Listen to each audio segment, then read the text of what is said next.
نحمد اللہ ونصلی ونسلم علی رسول الکریم اما بعد۔ سورۃ الاسراء یا سورہ بنی اسرائیل۔ سورۃ الاسراء کا مختصر خلاصہ کچھ یوں ہے۔ معراج، نبی اکرم صلی اللہ علیہ وسلم کا حرم سے مسجد اقصی اور آسمانوں کی سیر کرنا۔ معراج کا واقعہ اس میں بیان کیا گیا ہے۔ اسراء کے معنی سفر کرنا۔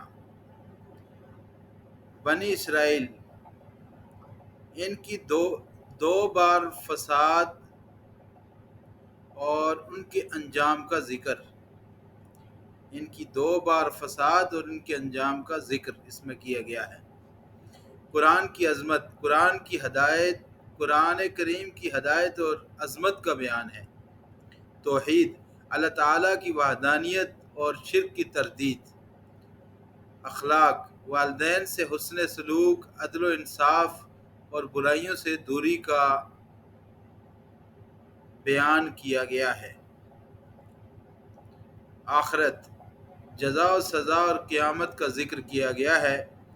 نبی کی تسلی، کفار کے تمسخر پر حضور پاک صلی اللہ علیہ وسلم کو تسلی دی گئی ہے۔ اللہ تعالی ہمیں قرآن پاک کو پڑھنے، اس پر عمل کرنے اور دوسروں تک پہنچانے کی توفیق عطا فرمائے۔ وآخر دعوانا ان الحمد للہ رب العالمین۔ السلام علیکم ورحمۃ اللہ وبرکاتہ۔